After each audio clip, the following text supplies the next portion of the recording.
푸른금터 예배에 오신 여러분 환영합니다. 우리 계신 곳에서 함께 영상을 보며 찬양하겠습니다.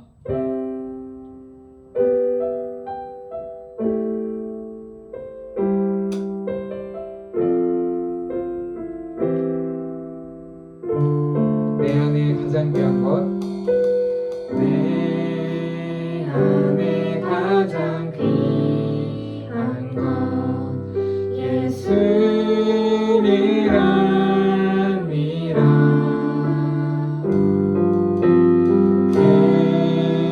금은보다 더 귀한 것 예수니라.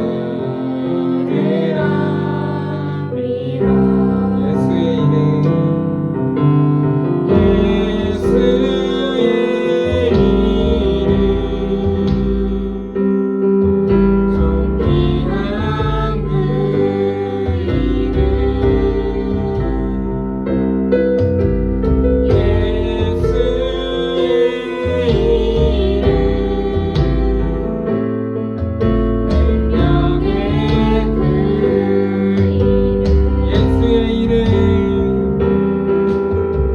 예수의 이름, 존귀한 그 이름, 거친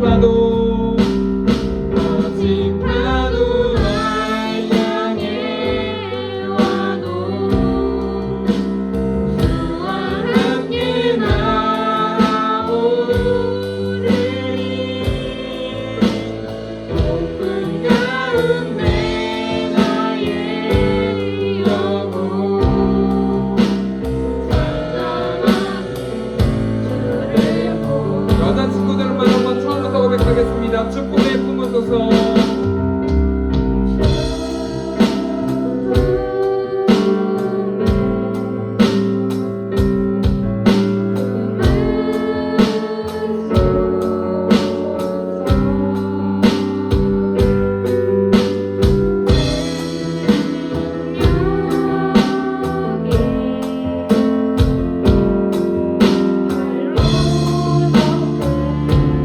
이번에는 남자친구들이 한번 고백해볼까요? 축복의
계신 곳에서 눈을 감고 함께 예배를 위해 기도하겠습니다.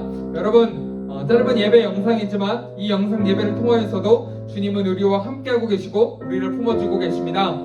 이 시간에 함께 기도하실 때 주님, 나를 품어주시는, 나와 함께하시는 그 주님의 음성을 듣는 귀한 시간 될 수 있도록 주님 나와 함께하여 주시옵소서. 그렇게 함께 기도하도록 하겠습니다. 기도합니다.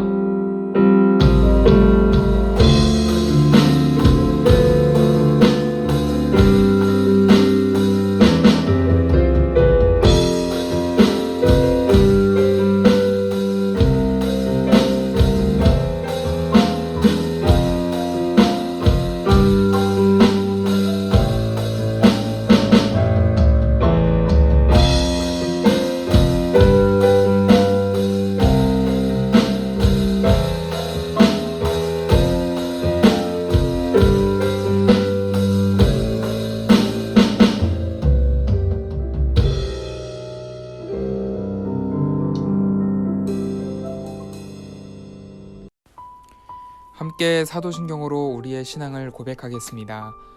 나는 전능하신 아버지 하나님 천지의 창조주를 믿습니다. 나는 그의 유일하신 아들 우리 주 예수 그리스도를 믿습니다. 그는 성령으로 잉태되어 동정녀 마리아에게서 나시고 본디오 빌라도에게 고난을 받아 십자가에 못 박혀 죽으시고 장사된 지 사흘 만에 죽은 자 가운데서 다시 살아나셨으며 하늘에 오르시어 전능하신 아버지 하나님 우편에 앉아 계시다가 거기로부터 살아있는 자와 죽은 자를 심판하러 오십니다. 나는 성령을 믿으며 거룩한 공교회와 성도의 교제와 죄를 용서받는 것과 몸의 부활과 영생을 믿습니다. 아멘.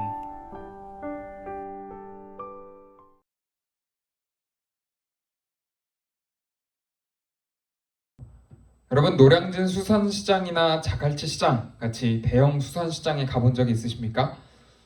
돌아다니면서 직접 싱싱한 생선 같은 횟감을 고르고 또 그 횟감을 고르면 키로당 얼마씩 금액을 매기고 그 회를 떠서 바로 먹을 수 있게끔 해줍니다. 그런데 한동안 뉴스에서 이런 수산시장의 비밀을 폭로한 적이 있었습니다. 일명 물치기라고 하는데요. 키로당 얼마씩의 금액을 책정해서 팔기 때문에 무게가 굉장히 중요합니다. 무게가 많이 나가는 것은 비싸겠죠. 그래서 이 무게를 올리기 위해서 일부러 물을 더 담는다든지 하는 등의 방식으로 소비자를 속였고 부당 이득을 취했다라는 것입니다. 저울의 무게를 더 나가게 하는 행위를 일명 물치기라고 불렀습니다. 오늘 우리가 예수님의 뒤를 따라 걸으며 배우고 싶은 세 번째 모습은 이 물치기와 연관이 있지 않을까 하는 생각이 듭니다. 오늘 말씀을 읽으며 어떤 유사점이 있는지 한번 생각해 보겠습니다. 누가복음 6장 36절에서 38절의 말씀입니다.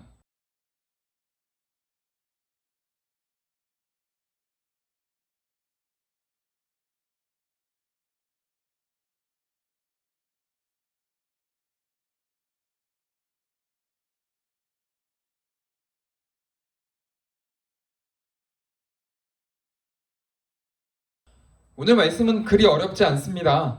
여러분이 한번 읽으면 바로 이해할 수 있을 정도로 아주 쉽게 그리고 정확하게 설명하고 있죠. 말씀을 한번 천천히 다시 한번 볼까요? 오늘 말씀은 주제가 뭐라고 생각하십니까?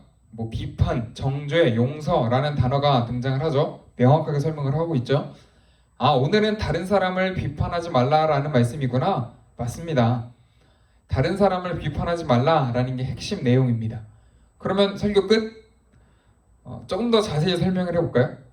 여러분, 왜 수산시장의 물치기와 비슷한 모습이 있을까? 연관성이 그려지시나요? 내 기준에 저울이 있다라고 생각을 해봅시다. 내 생각에는 이렇게 말해야 되고 내 생각에는 이렇게 행동을 해야 되고 그런 기준들이 다 있는데 이 기준보다 넘어가면 저울이 기울게끔 합니다. 그래서 저 사람은 틀렸어. 뭐가 잘못됐어. 이건 실수한 거야 라고 생각을 하게 되죠. 그런데 다른 사람의 말과 행동을 판단할 때와 자신의 말과 행동을 판단할 때 우리는 다른 기준을 가지고 있는 것 같습니다. 마치 수산시장에서 횟감의 키로수를 올리기 위해서 몰래 물을 더 붓는 것과 같은 이치죠. 여러분 이해되시나요? 다른 사람에게는 지나치게 엄격하고 자신에게는 관대하게 대하고 있지 않나요? 그렇게 다른 사람들을 판단하고 있지 않습니까? 오늘 말씀이 왜 등장하게 되었는지, 왜 이런 말을 하고 있는지 우리 앞뒤 맥락을 한번 살펴보고자 합니다. 누가복음 6장 1절부터 살펴보면 예수님께서 제자들과 함께 다니는 장면으로 시작을 합니다. 그런데 예수님의 제자들이 배가 고팠던 것 같아요. 밀밭을 지나면서 이 이삭을 잘라서 손으로 비벼서 먹었습니다. 그러자 그 모습을 본 바리새인들, 종교 지도자들이죠. 문제 제기를 합니다. 안식일에는 아무런 일도 하지 말고 하나님을 예배하며 쉬는 것이 이스라엘의 규례, 율법이자 법입니다. 구약에서 하나님이 명령하신 것이었죠. 근데 이삭을 잘라서 손으로 비벼 먹는 것도 노동이라고 문제 제기를 합니다. 여러분 이것도 과연 일이라고 할 수 있을까요? 밥도 아니고 간식 정도라고 하기도 민망한 이것도 율법을 어긴 게 될까요? 석연치 않지만 그렇다고 칩시다. 그러고 나서 얼마 뒤에 다시 안식일이 돌아왔습니다. 6절에서 이렇게 이야기를 하죠. 이번에는 손 마른 환자, 즉 손이 마비된 환자를 만나게 됩니다. 그래서 예수님께서 그 환자를 보시더니 마비된 병을 고쳐주셨습니다. 그리고 이를 지켜본 바리새인들이 아주 화를 내기 시작을 합니다. 어떻게 안식일에 사람을 고쳐줄 수 있는가 하는 것이죠. 사람을 고쳐주는 것도 하나의 일이라고 보는 것입니다. 여러분 다시 질문해 볼까요? 안식일에는 아무런 일도 하지 말고 하나님만 예배하라 라고 구약 성경에서 이야기를 합니다. 그런데 이삭을 잘라서 먹는 것도 일입니까? 안식일에 손이 마비된 환자를 고쳐주는 것도 율법을 어긴 것인가요? 율법을 어겼다고 한다면 어겼을 수도 있겠죠. 그런데 율법이 무엇을 위해 존재하는 것일까요? 율법이 사람보다 우선입니까? 바리새인들이 주장했던 말들이 마냥 틀렸다고는 할 수는 없겠죠. 그러나 그렇다고 해서 무조건 다 맞다라고도 설명할 수는 없습니다. 예수님도 아마 그걸 아셨던 것 같아요. 그래서 오늘 우리가 읽은 이 본문의 말씀이 나오게 되었습니다. 누가복음 6장 36절에서 이렇게 시작을 합니다. 하나님이 자비로우신 것과 같이 우리들도 자비로운 사람이 되라. 바리새인들 또 종교 지도자들에게는 그런 모습이 부족했다라는 말이겠죠. 여러분 비단 바리새인들에게만 해당되는 말씀일까요? 우리도 얼마나 다른 사람을 많이 평가하고 판단합니까? 자신에게는 관대하고 타인에게는 냉정한 모습, 그런 모습이 바리새인들에게도 있고 저와 여러분에게도 있겠죠. 우리가 예수님의 뒤를 따라 걸으며 배워야 하는 모습은 바로 이 부분입니다. 그러면 어떻게 다른 사람을 판단하지 않을 수 있을까요? 상당히 어려운 문제이죠. 오늘 말씀의 제목을 기억하면 좋을 것 같습니다. 너와 똑같다. 무슨 말일까요? 예를 들어 봅시다. 친구를 만나기로 했는데 친구가 깜빡하고 약속을 잊어버려서 소위 우린 바람을 맞았습니다. 그래서 친구에게 잔뜩 화가 나는 상황이죠. 우리는 그 친구에게 막 뭐라고 할 수 있습니다. 누가 봐도 잘못을 했으니까요. 그런데 하나님은 우리에게 이렇게 말씀을 하십니다. 너와 똑같다. 우리도 과거에는 이런 실수를 한 경험이 있었고 미래에 이런 실수를 할 수도 있으니 그 친구나 나나 똑같다라는 것입니다. 하나님이 보시기에 그 친구나 나나 늘 비슷한 실수를 저지르며 늘 비슷한 부분에서 죄를 짓고 사는 존재. 그래서 우리가 누구를 평가하고 판단하고 하는 것은 속된 말로 도낀 객낀이라는 거죠. 우리가 그 사람의 처지가 되기 전까지는 그 사람의 속사정을 낱낱이 알기 전까지는 함부로 판단해서는 안 된다라는 것입니다. 우리도 죄인이니까 그걸 너도 알고 있으니까 자비롭게 판단해라 라는 의미가 아닐까요? 말씀을 마무리하겠습니다. 예수님 당시에 예수님이 나타났다라고 하는 소문이 돌면 사람들이 구름대같이 모여들었습니다. 예수님을 보고자 모여들었죠. 그렇게 성경은 증언하고 있습니다. 예수님이 잘생겼기 때문에 혹은 돈을 뿌리고 다녔기 때문에 이런 이유 때문은 아니었겠죠. 물론 병든 자를 고치고 죽은 사람을 살리는 기적을 보이기는 했으나 만나는 모든 사람에게 그렇게 하신 것은 아니었습니다.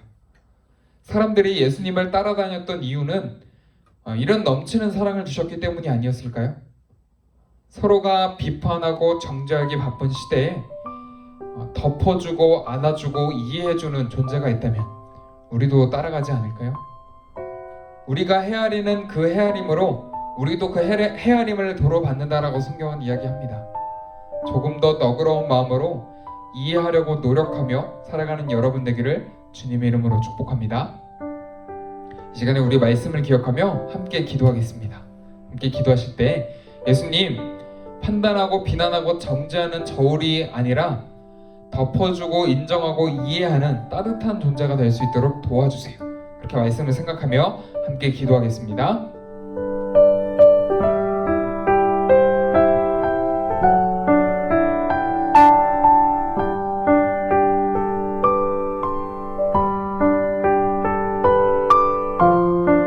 사랑해 주님 감사합니다.